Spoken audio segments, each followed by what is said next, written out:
Olá pessoal, aqui é o professor Roberto de História. Nossa teleaula de hoje é endereçada aos alunos do 7º ano do ensino fundamental. O tema são as grandes navegações, também chamada de expansão marítima. O contexto histórico é o que se convencionou chamar na história tradicional de Idade Moderna. Como fonte histórica, eu utilizarei 2 livros didáticos da coleção Telares da editora Ática.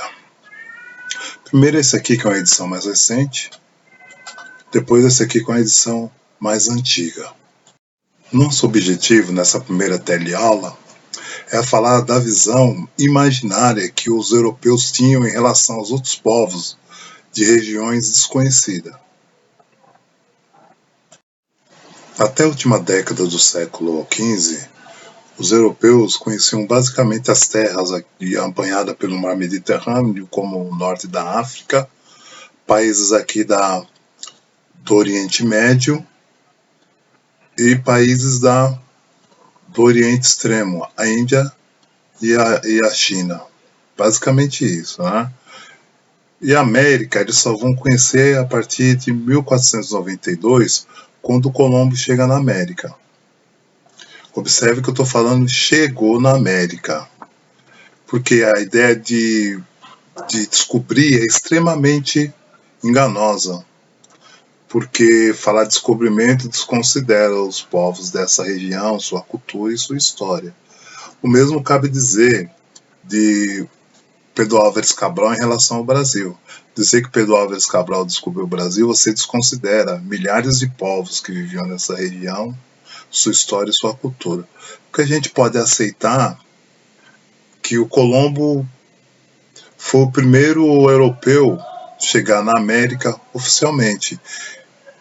E Pedro Álvares Cabral seria o primeiro português a chegar no Brasil oficialmente.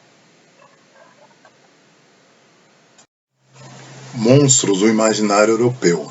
Para os europeus, em terras distantes haviam seres monstruosos e assustadores. Esse tipo de crença mostra o quanto eles conheciam outras regiões. Revela ainda um sentimento de superioridade em relação a tudo aquilo que era diferente da cultura europeia. Povos com outras culturas eram vistos e tratados como seres inferiores, incultos e sem religião. Veja abaixo representações de alguns dos monstros que povoavam o imaginário europeu por essa época.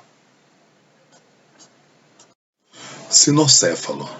Monstro híbrido com corpo de homem e cabeça de cachorro. Segundo os gregos, os sinocéfalos habitavam a Índia. Blêmio. Espécie mitológica com corpo humano, mas sem cabeça. Tinha olhos, boca e nariz que nasciam no peito.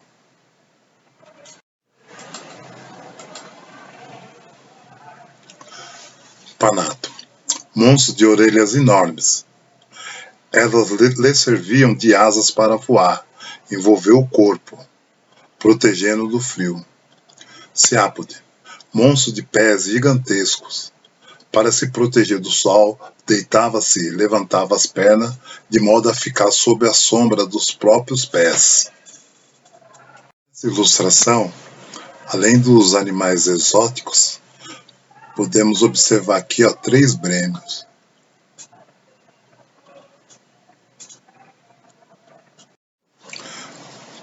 Para terminar, eu proponho algumas atividades, que será, na verdade, exercícios de fixação de conteúdo.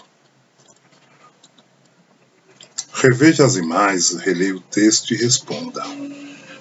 Por que os europeus tinham uma visão monstruosa de seres humanos e regiões desconhecidas? Como os europeus retratavam os habitantes de regiões que eles desconheciam? Qual a descrição que você achou mais interessante ou absurda? Por quê? Por que não é correto afirmar que Cristóvão Colombo descobriu a América?